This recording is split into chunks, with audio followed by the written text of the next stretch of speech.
Baik, bismillahirrahmanirrahim. Assalamualaikum warahmatullahi wabarakatuh. Selamat pagi. Hari ini kita akan belajar di mata kuliah pengantar praktek kebidanan gitu ya, di mana nanti yang akan kita bahas di sini adalah topiknya mengenai partnership gitu.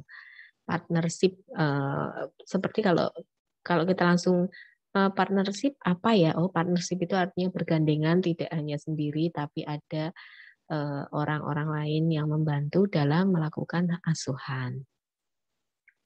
Selanjutnya,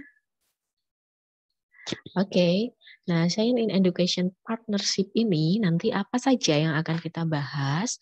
Di antaranya itu adalah primary care, kemudian ada partnership sendiri, kemudian ada women center care. Nah, seperti yang kita tahu bahwa kemarin kita sudah mempelajari mengenai model praktik bidan gitu ya, di mana model praktik bidan ini dia harus memiliki 4 unsur gitu. Apa saja? Yang pertama adalah primary care. Yang kedua adalah continuity of care atau yang biasa kita singkat yaitu COC. Kemudian yang ketiga adalah collaborative care dan yang keempat adalah partnership. Kemudian nanti 4 unsur ini nanti akan kita bahas satu persatu gitu ya. Apa itu primary care, apa itu continuity of care, apa itu collaborative care, apa itu partnership gitu. Sehingga nanti silakan bisa dicatat penjelasan dari saya gitu ya. Oke, kita masuk ke pelayanan primer atau primary care. Ya, seperti yang kita ketahui bahwa bidan itu memang dia itu ruang lingkupnya itu adalah kesehatan wanita gitu. Baik dari apa ya, dari kehamilan sampai dengan persalinan, sampai dengan masa nifas, kemudian sampai dengan mengurus memberikan asuhan, mengurus bayi itu, kemudian balita sampai nanti balita itu gede lagi jadi remaja, nanti hamil lagi, nah itu nanti akan berlangsung seperti itu sehingga pelayanan primer itu atau primary care bagi seorang bidan itu ya artinya asuhan tersebut berkesinambungan gitu ya. Seperti yang sudah dijelaskan di sini yaitu kehamilan dan persalinan adalah kehidupan tahap normal bagi kebanyakan perempuan dengan asuhan tambahan yang sesuai dan tersedia untuk para perempuan yang memerlukannya gitu. Asuhan-asuhan apa saja tambahannya ya nanti kita bisa memodel asuhan kebidanan kita dengan mungkin kalau sesuai dengan visi misi di kampus kita itu kan kita kedepankan juga selain primary care, selain kebutuhan, selain memang itu merupakan asuhan wajib, kita juga menambahkan yang namanya asuhan komplementer gitu. Seperti apa? Oh, seperti yang dibutuhkan ibu. Dalam apa?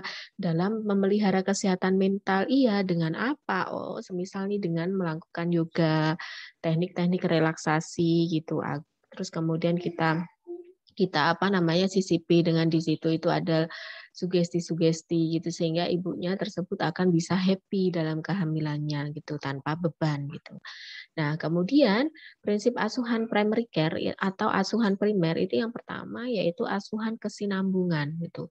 Asuhan kesinambungan yang artinya kita harus memberikan asuhan tadi kesinambungan gitu ya dari kehamilan dari sampai dengan persalinan sampai dengan bayi itu lahir sampai nanti bayinya itu dilakukan imunisasi. Kemudian sampai dengan dia itu bayi balita, kemudian setelah balita mungkin dia akan remaja gitu, prakonsepsi sampai yang dilahirkannya itu tadi hamil kembali itu. Nah, itu apabila cewek gitu ya, gitu.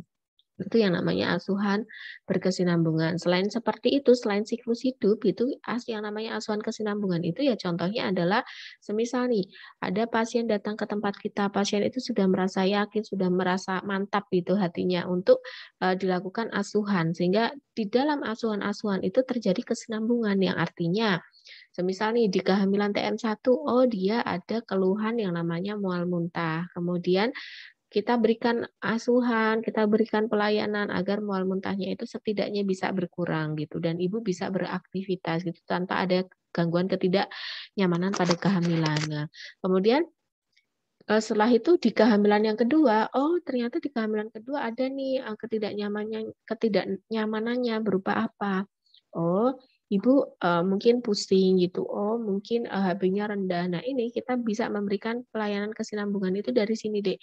Kita mengikuti ibunya itu dari awal kehamilan sampai dengan persalinan gitu. Masalahnya apa? Sehingga nanti kita bisa melakukan asuhan, tambahan-tambahan asuhan sesuai dengan kebutuhan dari ibunya itu tadi. Kemudian manajemen dan asuhan dan pelayanan oleh komunitas. Yang artinya nanti kita akan berbicara tentang partnership kolaboratif. Ini nanti yang artinya si ibu itu dalam pemberian asuhan tidak hanya dilakukan oleh bidan, tapi ada orang-orang yang nantinya bisa membantu dan bisa bergandengan tangan dengan bidan yang untuk memberikan asuhan kepada ibu gitu. Nah, kemudian sifatnya umum, mudah diakses dan adil. Kemudian bekerja sama dengan masyarakat lokal. Nah, ini tadi yang artinya pemberdayaan. Pemberdayaan apa? Pemberdayaan ibu, pemberdayaan masyarakat. Nah, ini nanti apa namanya? Contoh-contoh pelayanan primer kita. Pemberdayaan ibu itu apa? Ya, ibu kita berdayakan dengan apa? Semisal nih ibu mengalami ketidaknyamanan. Oh, ibu bisa melakukan nih relaksasi ini yang sudah kita ajarkan. Itu caranya memberdayakan diri sendiri, memberdayakan ibunya sendiri gitu untuk menanggulangi ketidaknyamanan pada kehamilan gitu. Atau nanti kita bisa memberdayakan masyarakat dengan apa? Oh, dengan tadi semisalnya cepat tanggap P4K gitu yang nanti pada saat ibunya nanti mau bersalin, siapa saja nih nanti yang akan mengantarkan bila nanti terjadi kegawat daruratan pakai mobilnya siapa? Bila nanti terjadi kegawat daruratan lagi seperti contohnya perdarahan, siapa yang akan menjadi pendonor darah? Nah, ini adalah contoh-contoh kerjasama dengan masyarakat lokal yang artinya memberdayakan ibu dan memberdayakan masyarakat gitu untuk menyokong apa namanya persalinan kehamilan yang aman bagi ibu gitu. Lanjut. Nah, ini pelayanan kebidanan di Indonesia ini pelayanan primary care itu bisa dilakukan di mana? Bisa dilakukan di klinik Pratama, bisa dilakukan di puskesmas, bisa dilakukan di mana? Di Polindes atau di PMB atau praktek mandiri bidan. Nah, ini ada satu lagi nih sebenarnya gitu di rumah sakit pun juga kita bisa melakukan asuhan pelayanan. Nah, cuman biasanya kalau di rumah sakit itu sudah apa namanya rujukan atau seperti apa itu kita bisa berkolaborasi dengan rumah sakit gitu ya. Karena sekarang ada banyak juga rumah sakit itu yang oh dia ada mengadakan kelas yoga, kelas senam, kelas ibu hamil, kelas laktasi gitu yang cukup menyenangkan gitu. Jadi di sini ada imbuhannya itu bisa dilakukan di klinik Pratama, Puskesmas, Polindes, PMB maupun di rumah sakit gitu. Kemudian kita masuk di collaborative care. Collaborative care itu artinya kita tidak hanya memberikan asuhan itu sendiri seorang diri, tapi kita bisa berkolaboratif. Contoh kolaboratifnya itu adalah bisa kita lakukan interprofesional, bisa di pelayanan rumah sakit, bisa di pelayanan di puskesmas, di rumah ataupun polindes. Contoh kolaboratif care-nya itu adalah seperti apa? Contoh nih, semisal kita yang ada di puskesmas gitu ya, kadang kan ada pemeriksaan kehamilan integratif yang artinya pemeriksaan kehamilan itu dalam satu kali kunjungan dia harus terintegratif dengan apa saja, dengan dokter gigi untuk pemeriksaan gigi pada saat kehamilan, untuk psikologi gitu, untuk apa memeriksa kesehatan mental dari ibunya, kemudian gizi untuk apa? Untuk konseling gizi, makanan-makanan apa saja yang memang dibutuhkan pada saat kehamilan, baik di TM1, TM2 maupun TM3 gitu.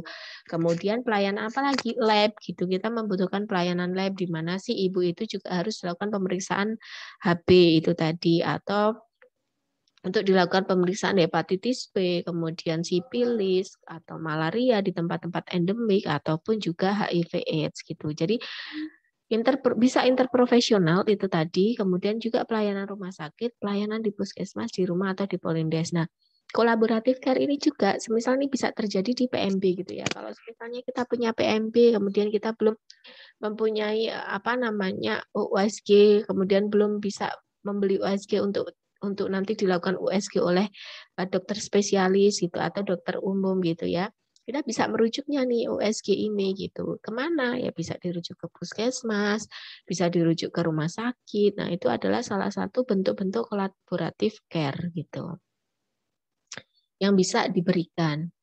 Nah, kemudian ini partnership dalam praktek kebidanan. Nah, kalau tadi kolaboratif itu artinya kita membutuhkan seseorang untuk membantu melakukan asuhan itu sesuai dengan kompetensinya. Kompetensi ini artinya kita membutuhkan tenaga kesehatan lain gitu. Tadi makanya disebut dengan interprofesional. Gitu ya. Gitu. Nah, Collaborative care itu tadi yang dimaksud adalah seperti itu. Nah, kita sekarang masuk ke partnership. Partnership itu lebih dekat dengan kita memberdayakan si ibu, memberdayakan keluarga, memberdayakan masyarakat. Ini dalam bentuk partnership gitu. Jadi yang dimaksud dari kolaboratif tadi masih cenderung ke tenaga kesehatan gitu yang mempunyai kompetensi-kompetensi yang memang tidak dimiliki oleh bidan. Tadi contohnya ahli gizi, kemudian dokter gigi, kemudian dokter spesialis yang harus melakukan USG. Nah, kalau partnership ini lebih ke bergandengan tangan dalam memberikan asuhan di mana kita lebih ke memberdayakan, baik memberdayakan diri sendiri atau diri ibu yang hamil itu, kemudian memberdayakan keluarga dan juga memberdayakan masyarakat gitu. Nah, bidan memberi dukungan kepada perempuan untuk membuat keputusan tentang asuhan dirinya gitu. Jadi semua hal yang berkaitan dengan asuhan harus dengan persetujuan perempuan. Kemudian partnership menunjukkan profesional status dan bidan. Itu tadi. Jadi bagaimana kita bisa merangkul si pasien itu, bagaimana kita bisa merangkul keluarganya, bagaimana kita bisa merangkul masyarakat untuk mengurangi morbiditas dan mortalitas dari ibu bersalin gitu atau dari kehamilan gitu. Itu dengan apa ya? Dengan kita ini tadi pendekatan gitu. Jadi libatkan ibu dalam setiap pengambilan keputusan gitu. Kemudian posisikan diri kita itu sebagai pasien. Oh, saya juga wanita loh. Jadi bagaimana saya harus diperlakukan itu sama dengan kita memperlakukan pasien gitu. Sehingga nanti timbul rasa-rasa kepercayaan gitu dari pasien kepada kita gitu. Kemudian nanti keluarganya pun juga bisa kita berdayakan, kemudian ibunya juga bisa kita berdayakan gitu. Contohnya untuk mengatasi mual dan muntah tadi kita memberikan afirmasi kepada ibunya. Ibu, proses ini harus dinikmati. Semisal ibu mengalami mual muntah gitu ya, kita harus partnership itu bergandengan dengan suaminya, dengan keluarganya, dengan ibunya itu dengan memberikan afirmasi positif kepada ibunya bahwa ibu kehamilan ini kalau semisalnya nanti terjadi mual muntah, ibu harus menanamkan pada diri ibu bahwa ini adalah proses kehamilan.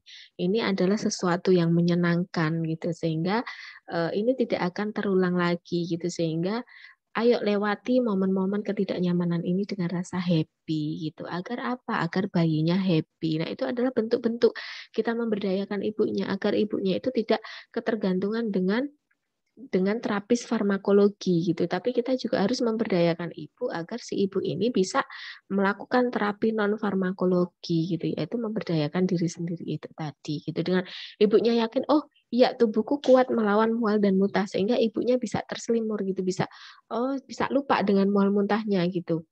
Dengan dia melakukan aktivitas seperti bekerja, kemudian seperti apapun yang bisa dilakukan si ibu itu atau si pasien itu untuk mengurangi mual muntah itu. Di samping itu, bagaimana kita memberdayakan suaminya ya? Suaminya harus mengerti posisi ibunya gitu. Harus memberikan perhatian yang lebih. Bagaimana kita memberdayakan keluarganya? Keluarganya harus mengerti dong kalau misalnya ini wanita sedang hamil. Kondisi hormonnya dia naik turun sehingga apabila mengalami moodnya yang naik turun, kita yang ada di sampingnya harus mengerti gitu dan memahami kondisi ibunya gitu ya. Nah, ini bidan dan perempuan itu. Memang bidan itu kaitannya erat sekali dengan perempuan gitu ya. Yang artinya apa sih yang harus ditanamkan di dalam partnership ini? Yaitu berbelas kasih gitu, memposisikan diri kita itu sebagai pasien gitu. Bagaimana kita ingin diperlakukan gitu, itu juga kita harus memperlakukan pasien kita itu sebagaimana mestinya gitu. Kemudian compassion atau untuk merasa berbelas kasih gitu.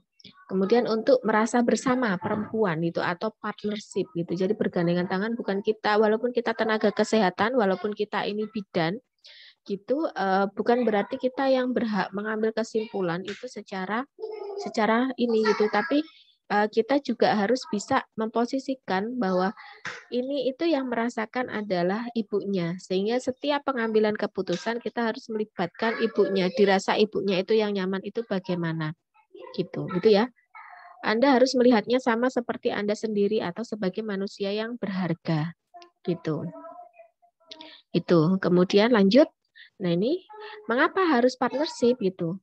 partnership model yang mengimplementasikan filosofi kebidanan terhadap apa yang dikerjakan oleh bidan. Kemudian partnership ini merupakan asuhan yang sifatnya saling berbagi antara bidan dengan perempuan.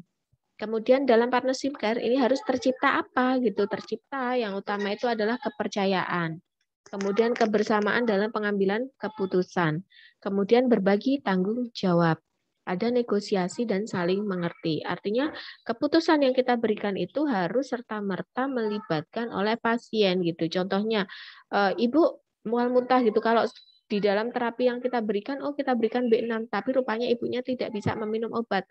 Ya sudah, seenaknya ibunya bagaimana ibu kalau misalnya kita memberikan alternatif lain, tidak hanya saklek pada satu saja keputusan gitu, tapi kita memberikan alternatif lain yang dirasa itu bisa membuat nyaman bagi si ibunya gitu. Itu kenapa partnership itu dibutuhkan ya, karena memang untuk menciptakan atau untuk mengurangi morbiditas dari ibu, kemudian menciptakan kepercayaan dari tenaga kesehatan dan pasien itu dan keluarga pasien itu terhadap pelayanan kesehatan yang diberikan.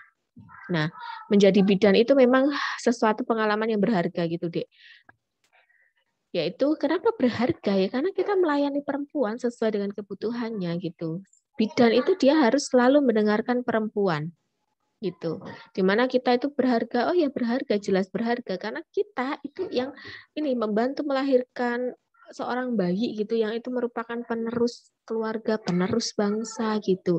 Kemudian kita bisa memberikan asuhan kepada pasien itu sesuai dengan yang dimiliki atau yang diminati oleh pasien tanpa kita harus memberikan judgement, tanpa kita harus memberikan penekanan itu harus manut kepada saya itu enggak gitu. Jadi menjadi seorang bidan itu luar biasa, Dek. Luar biasa sekali gitu. Nah, nih praktek mandiri bidan itu bertanggung jawab dan mampu mengorganisir semua aspek dalam pelayanan kebidanan terhadap perempuan dan bayinya. ANC, INC, NIFAS, asuhan neonatus, kemudian melakukan pemeriksaan fisik, tes laboratorium, menentukan diagnosa, menyusun rencana asuhan, rujukan, konseling, dan juga breastfeeding itu. Nah, kita masuk di continuity of care gitu ya. Continuity of care, sebentar.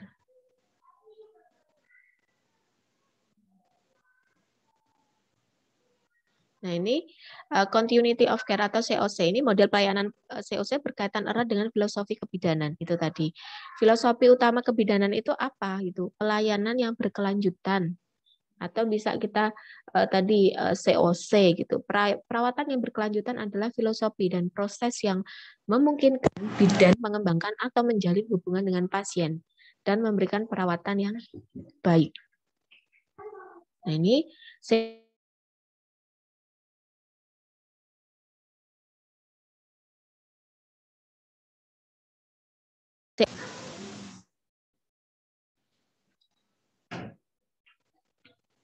Nah, COC itu dimulai dari ANC, dari INC, asuhan BBLR, kemudian asuhan postpartum, asuhan neonatus, dan pelayanan KB. Satu bidan itu satu pasien. Nah, ini COC yang diterapkan yang memang dikembangkan gitu. Jadi ini nanti mahasiswa bisa itu mulai bisa melakukan asuhan gitu, bisa mulai ikut memantau gitu. Di sini memang tujuannya untuk apa? Menurunkan morbiditas dan mortalitas dari ibu. Kemudian filosofi dan proses yang memungkinkan bidan memberikan perawatan secara holistik dan membangun kemitraan berkelanjutan pada pasien. Nah, filosofi model COC ini menekankan pada kondisi alamiah bahwa kodratnya seorang perempuan itu adalah ya memang hamil. Kodratnya seorang perempuan itu adalah melahirkan seorang anak. Kodratnya perempuan itu adalah merawat anak bersama dengan suami. Nah, itu. Nah, idealnya gitu dari continuity of care ini dia ada midwifery-led care itu tadi yang artinya kepemimpinan dari seorang bidan dalam melakukan asuhannya gitu, asuhan terhadap pasiennya gitu. Nah, continuity of care-nya itu tadi dari kehamilan, kelahiran, nifas, kemudian satu bidan atau sekelompok kecil bidan harus merawat setiap wanita secara berkelanjutan tadi, mengikuti proses dari kehamilannya, dari persalinannya. Karena kan kalau misalnya kita sudah mengikuti proses itu dari awal sampai akhir, kita bisa tuh menentukan nanti pasien ini harus seperti ini loh, pasien ini harus dibeginikan loh, pasien ini dia lebih suka seperti ini loh. Nah, kita bisa menerapkan. Jadi satu pasien itu tidak bisa kita samakan dengan pasien lainnya karena tingkat nyerinya atau tingkat kenyamanannya itu juga berbeda. Jadi kita memang harus memperhatikan dan kita harus memposisikan diri kita itu layaknya sebagai seorang pasien gitu agar kita bisa memberikan asuhan itu yang selayak mungkin gitu, yang seideal mungkin gitu bagi seorang wanita gitu. Nah, ini evidence-nya dari continuity of care itu bahwa wanita itu menghargai, jadi penelitian yang ada gitu memang wanita itu menghargai perawatan berkelanjutan gitu, menginginkan one to one care in labor gitu. Artinya kalau misalnya kita periksa dari awal itu di sini ya kita pengen melahirkannya itu dengan bidan itu gitu.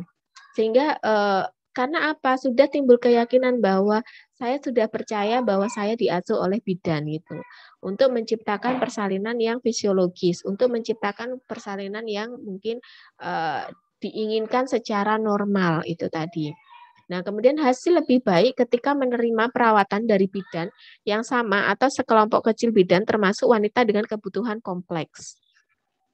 Gitu. Nah, itu tadi kita tidak bisa nih menyamakan satu pasien dengan pasien lain. Pasien A terapinya B, pasien B terapinya belum tentu bisa diberikan terapi B gitu, bisa jadi diberikan terapi C gitu karena kebutuhannya itu kompleks, kebutuhannya itu berbeda gitu.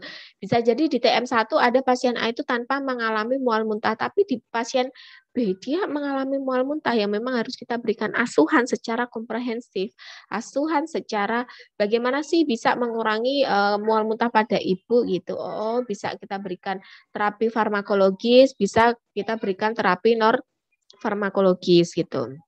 Yang kemudian COC dapat dicapai oleh bidan yang memegang kasus dan bekerja dengan mitra atau bidan atau tim kebidanan gitu. Kemudian aspek COC ini aman dan hemat biaya. Bidan yang menggunakan metode COC merasa sangat puas dan dapat meningkatkan agensi perempuan dan bidan. Ini. Challenge-nya itu memang yang menjadi challenge di sini dari COC ini memang kendala sumber daya gitu. Kemudian konfigurasi layanan dan kebutuhan tenaga kerja merupakan hambatan bagi COC ini. Kemudian tenaga kerja kebidanan hampir seluruhnya perempuan dan memiliki profesi staf paruh waktu yang terus bertambah. Kemudian layanan tradisional menggunakan pola shift yang memecahkan perhatian gitu. Cuman kalau ya ini adalah challenge-nya gitu yang artinya ya kita harus menerima semisal nih kalau memang kita berkomitmen dengan continuity of care artinya kita menerima komitmen kapanpun dimanapun kapan saja si pasien itu dia melakukan telemedicine atau berkonsultasi kepada kita gitu. Nah itu kemudian nah ini pola shift-nya ini loh yang artinya pola shift ini kadang kalau di rumah sakit ya kalau ada di rumah sakit itu ada shift 1 itu nanti dengan bidan A, shift 2-nya itu dengan bidan B gitu. Nah, kadang kan ada kenyamanan dari pasien itu, oh saya lebih nyaman dirawat bidan A gitu. Padahal nanti di siangnya itu nanti bidan B yang akan berjaga gitu ya, walaupun sudah diberikan operan antara bidan A dan bidan B gitu. Cuman kadang kan kalau semisalnya si pasien itu sudah percaya dengan bidan A, sudah nyaman dengan bidan A, kadang kalau semisalnya diberikan pelayanan oleh bidan B itu juga dia akan apa namanya rasanya kok tidak ini gitu. Itu ada sih beberapa yang seperti itu gitu sehingga memang itu tadi. Tapi kalau tidak di shift juga kasihan juga gitu di mana bidan pun juga mempunyai keluarga di rumah yang memang harus diasuh juga yang memang harus diberikan apa namanya diberikan apa ya diberikan ini juga gitu diberikan pendidikan pada anaknya sendiri gitu jadi ya memang bagaimana gitu kalau misalnya sehingga bagaimana kita menciptakan ini gitu loh jadi artinya bahwa kita harus membuka diri gitu bahwa misalnya pasien memang nyaman dengan A nah nanti kita bisa tuh memberikan layanan telemedicine gitu by WA atau by apa gitu agar si pasien ini bisa mengakses bidan manapun yang dia mau gitu. Action-nya Dalam COC ini, bidan harus mengambil tindakan untuk memastikan bahwa setiap peluang diambil untuk mencapai perawatan berkelanjutan di sepanjang jalur persalinan. Kemudian pekerjaan ini bersifat fleksibel, memungkinkan sistem shift yang ramah keluarga, sistem on-call, praktek kerja, syarat dan kondisi, serta memungkinkan bidan untuk mengadopsi pola kerja yang berbeda pada berbagai tahap karir. Mereka diprioritaskan perawatan bangsal persalinan. Nah, itu tadi. Gitu. Actionnya ya baru seperti ini bisa kita lakukan gitu, sistem on call itu tadi yang artinya saya maunya ditolong, semisal nih saya punya PMB, kemudian ada bidan A, B, C gitu. Nah pasiennya itu ternyata lebih nyaman ditolong oleh bidan C. Oh ya mau tidak mau kita coba menerapkan sistem. Ayo kita bantu persalinannya dengan menghadirkan bidan C walaupun dia lagi nggak shift kerja gitu. Kemudian praktik kerja, kemudian syarat dan kondisi yang memungkinkan bidan untuk mengadopsi pola kerja yang berbeda pada berbagai tahap karir mereka diprioritaskan perawatan bangsal persalinan itu tadi. Jadi kadang di rumah sakit itu ada bangsal nifas, ada bangsal persalinan. Nah, senyamannya bidannya itu dia lebih nyaman di mana, di bangsal persalinan kah atau dia lebih nyaman di bangsal nifas kah? Itu kita harus memberikan pilihan juga sih sebenarnya pada bidannya gitu. Terus kemudian tujuan pembelajaran dari klinik COC ini memang mahasiswa belajar memberikan, nah ini nanti ini sedikit pengantar gitu ya, bahwa besok itu mahasiswa itu belajar memberikan ASKAP sejalan dan filosofi bidan women center care. Kemudian adanya pemahaman ASKAP secara holistik atau holistic care. Kemudian adanya pemahaman ASKAP secara individual atau personalis care. Adanya pemahaman ASKAP secara kemitraan atau partnership care, adanya pemahaman ASKAP secara kolaboratif atau kolaboratif care, dan berbasis bukti ilmiah atau evidence based care gitu. Nah ini memang besok kita bergandengan tangan, COC ini dengan bidan praktek mandiri ini bisa bergandengan tangan dengan mahasiswa gitu, harapannya gitu. Besok ini kalian akan melakukan COC ini setelah di semester profesi gitu ya. Nah, prinsip pembelajaran COC-nya ini one-to-one care, artinya satu mahasiswa dia memegang satu pasien untuk membantu bidan dalam memberikan asuhan. Kemudian periode praktik hamil bersalin sampai dengan nifas, time commitment nih 24 jam. Gitu, ingat 24 jam.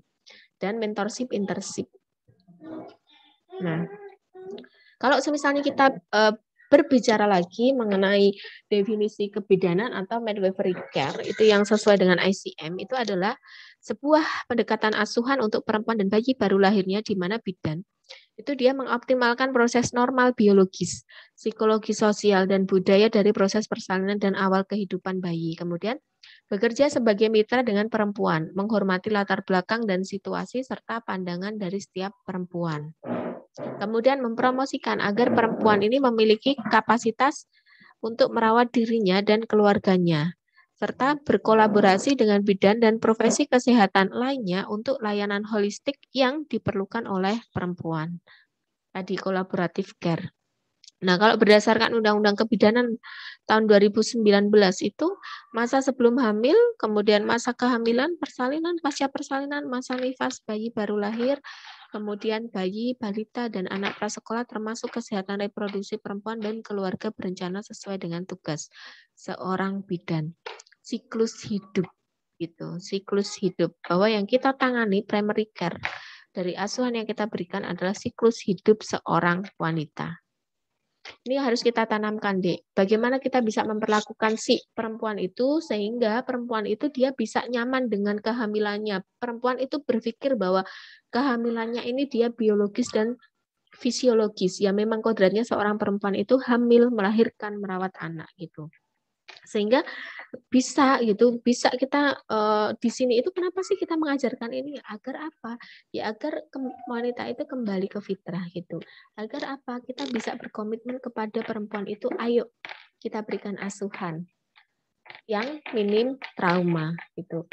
Contohnya sekarang ini yang baru booming itu kan ini persalinan dengan tiup-tiup gitu, karena kita bidan itu bisa memberikan afirmasi kepada pasien itu secara bagus sehingga pasien itu bisa memberdayakan dirinya gitu dengan dia bisa memanajemen rasa nyerinya itu tadi sehingga pada saat proses persalinan tanpa dilakukan episiotomi si pasien itu bisa mengeluarkan bayi tanpa dilakukan jahitan walaupun dia kehamilan atau persalinan yang pertama.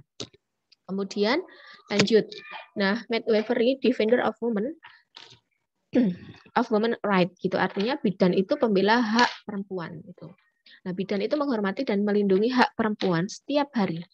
Bidan itu perlu lingkungan kerja yang aman dan mendukung dari asuhan yang akan diberikannya. Kemudian perempuan dan remaja perempuan punya hak untuk bebas dari bahaya kekerasan dan abuse atau diskriminasi. Itu perempuan dan remaja ini memiliki hak untuk mengakses layanan kesehatan seksual dan reproduksinya. Ini di kemarin itu di acara International Day of the Midwifery ini. Ini tahun 2019 itu di ADM itu International Day of Midwifery gitu atau perayaan Hari Bidan secara internasional tahun 2019 itu mengemukakan seperti ini bahwa bidan itu temannya perempuan, bidan itu adalah keluarganya perempuan, bidan itu adalah pemberi asuhan fisiologis kepada perempuan gitu, mengembalikan kodratnya perempuan itu sebagai seorang wanita.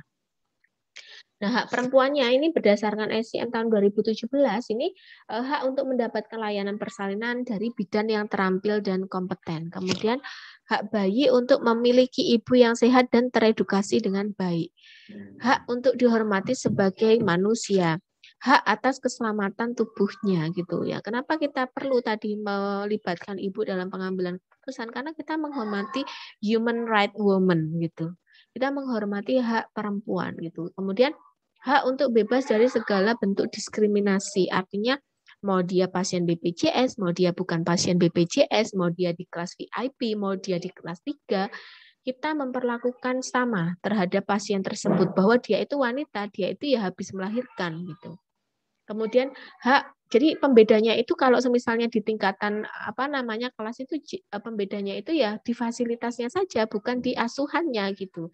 Jadi kita harapkan bahwa ayolah kita tanamkan bahwa ayo kita bersama kita membebaskan perempuan dari diskriminasi layanan gitu.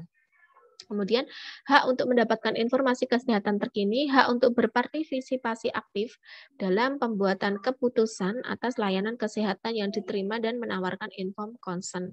Kemudian hak untuk kerahasiaan, hak untuk memilih tempat di mana dia akan bersalin. Nah, ini hak bidan di ICM 2017 ini hak untuk mendapatkan pendidikan kebidanan yang dapat memampukan dirinya untuk membangun dan mempertahankan kompetensi sebagai bidan. Artinya kenapa? Sehingga kita memfasilitasi itu sekarang itu bahwa untuk kepengurusan STR itu kita harus ada SKP-nya. Ini salah satunya hak untuk mendapatkan pendidikan kebidanan gitu. Kita bisa mengakses pendidikan formal maupun non formal ini untuk mempertahankan kompetensi seorang bidan ini. Sehingga organisasi mewadahi itu hal tersebut gitu. Agar apa? Kompetensi bidan tidak menurun tapi kompetensi bidan tetap bertahan gitu. Kemudian hak untuk praktek sesuai dengan tanggung jawab yang sudah disepakati oleh ICM atau organisasi profesi bidan. Hak untuk diakui, dihargai, dan didukung sebagai profesional kesehatan. Dan hak untuk akses organisasi profesi bidan yang kuat dan dapat berkontribusi pada kebijakan dan asuhan kebidanan dan maternitas di tingkat nasional. Nah, ini kita membangun organisasi kita, alhamdulillah sudah keluar undang-undang kebidanan gitu ya, dan sekarang pun ada dari BKKBN itu mempercayakan bidan itu untuk mengurangi angka stunting gitu sehingga di setiap wilayah itu ditempatkan satu bidan yang nanti akan berkolaboratif tim, berpartnership tim itu kepada masyarakat, kepada keluarga untuk mengurangi angka-angka stunting ini gitu.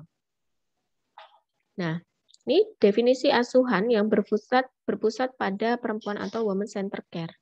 Nah, itu suatu filosofi dasar dan pendekatan praktis yang secara sadar dipilih dalam pengelolaan asuhan pada perempuan usia reproduksi.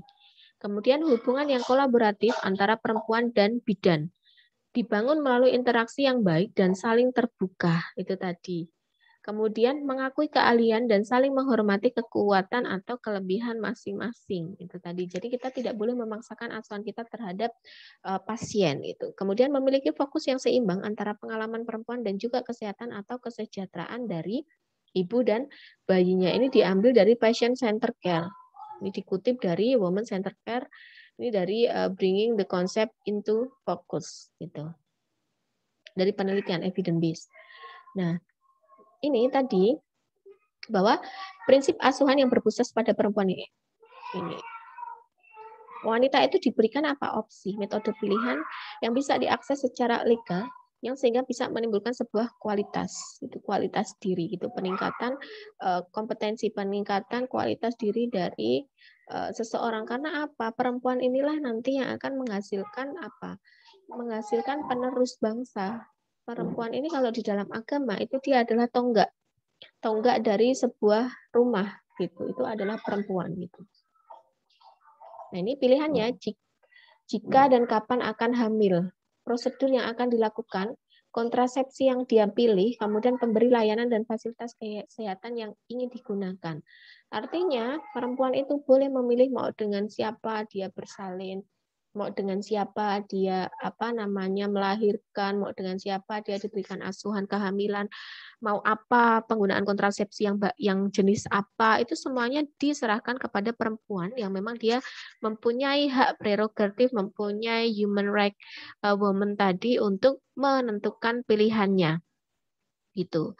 Jadi sehingga apa yang harus dilakukan bidan ya mengarahkan apa yang harus dilakukan oleh bidan yang memperbaiki kualitas dari asuhannya gitu, bahwa perempuan itu dia itu juga lebih tahu loh dari kita dari aspek yang berbeda, dari aspek mana gitu dia lebih pintar dari kita bisa jadi, sehingga kita bisa mengkolaborasikan yang pengetahuan dari pasien dan juga kompetensi yang kita punya gitu untuk menciptakan asuhan yang berkualitas, asuhan yang tadi terpercaya, asuhan yang berbasis evidence based gitu, asuhan yang berpusat kepada wanita gitu. Aksesnya, layanan yang mudah diakses ini maksudnya adalah dapat terjangkau dari harga ataupun pembiayaan. Kemudian dilakukan dalam jangka waktu yang sesuai, bisa diakses dengan mudah oleh masyarakat setempat dan menghargai kerahasiaannya pun juga dijamin gitu. Kualitasnya ini memberikan informasi dan konseling untuk mendukung pilihan yang berdasarkan kesadarannya gitu ya. Yang berdasarkan kesadaran penuh seorang wanita, seorang pasien tersebut tanpa kita menekan gitu, tapi kita memberikan pilihan, informed choice, informed consent gitu tadi. Jadi informed choice berikan dulu pilihannya sampai dengan dia bisa informed consent gitu. Kemudian berikan layanan yang sesuai dengan kebutuhan individu dan situasi sosialnya termasuk untuk perempuan muda yang belum menikah. Kemudian gunakan metode dan protokol asuhan kebidanan yang direkomendasikan atau yang sudah sesuai dengan standar.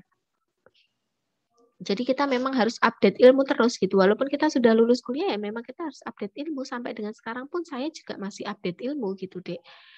Gitu. Itu untuk apa? Untuk meningkatkan kualitas. Untuk apa? Untuk mempertahankan kualitas gitu. Kemudian berikan metode dan layanan kontrasepsi yang diinginkan. Nah, kualitas lanjutannya itu tawarkan layanan kesehatan, reproduksi, yang terkait. Kemudian pastikan kerahasiaan dan konfidensialitas privasi dan interaksi yang menghormati. Kemudian menjamin layanan yang bebas stigma, bebas diskriminatif, dan non-judgmental. Gitu. Jadi jangan judgment, jangan memberikan stigma gitu, jangan mendiskriminasi gitu. Menjamin rasa nyaman, aman, dan menghargai, respectful. Kemudian layanan diberikan secara komprehensif dan menggunakan teknologi yang tepat guna. Gitu. Apa yang bisa kita lakukan? Memberikan dukungan penuh untuk perempuan dalam membuat pilihannya itu tadi. Yaitu bidan mendukung perempuan untuk membuat pilihan-pilihan untuk dirinya dengan cara apa? Memberikan informasi yang lengkap dan akurat. Kemudian tawarkan pasien untuk ajukan pertanyaan dan menyampaikan kekhawatirannya. Makanya kita harus memberikan komunikasi KIE dalam bentuk SOER gitu. Kita harus memperhatikan mimiknya. Kita harus bisa memberikan memberikan seperti bagaimana sih kita bisa merasakan apa yang dirasakan pasien, kita bisa memposisikan diri kita itu sebagai pasien gitu, sehingga pun kita bisa memperlakukan pasien itu layaknya diri kita sendiri gitu. Kemudian tawarkan pasien untuk ajukan pertanyaan tadi ya, dan akui hak pasien sebagai perempuan untuk membuat pilihan tanpa melihat umur, status pernikahan ataupun karakteristik lainnya, sehingga kita bisa menghilangkan tadi yang namanya diskriminasi. Nah, dukungan pemenuhan hak pasien atau perempuan ini yaitu miliki rasa empati dan hormat untuk semua perempuan tanpa melihat umur ataupun status pernikahan. Kemudian pertahankan interaksi dan komunikasi yang positif dari bidan ke pasien. Kemudian hormati privasi dan kerahasiaannya. patuh pada proses yang sukarela dan berbasis consent atau izin, itu tadi informed choice, kemudian sampai dengan informed consent gitu. Pasien setuju dengan tindakan yang akan dilakukan, pasien bebas memilih tindakan apa yang akan diberikan oleh seorang bidan gitu. Kemudian memberikan asuhan sesuai dengan kompetensi, kode etik, standar profesi, standar pelayanan, dan SOP yang ada. Nah, sikap dan kepercayaan pemberi layanan kesehatan ini, sikap dan kepercayaan pemberi layanan kesehatan akan mempengaruhi kualitas layanan yang diberikan. Kemudian klarifikasi nilai direkomendasikan untuk membantu pemberian layanan, memisahkan bias personal dan sikap perilaku profesional mereka. Ya, artinya memang kita harus memberikan kepercayaan kepada pasien itu untuk bisa memilih, untuk bisa bersikap dengan kita tetap memberikan konseling, memberikan edukasi, memberikan informasi-informasi yang berdasarkan evidence base itu tadi. Nah, ini sedikit yang bisa saya sampaikan tadi tentang partnership, tentang kolaboratif, kemudian tentang continuity of care gitu. Ini referensi yang saya ambil di antaranya. Dan sekian, terima kasih. Thank you. Saya akhiri. Billahi taufiq wal hidayah. Wassalamualaikum warahmatullahi wabarakatuh.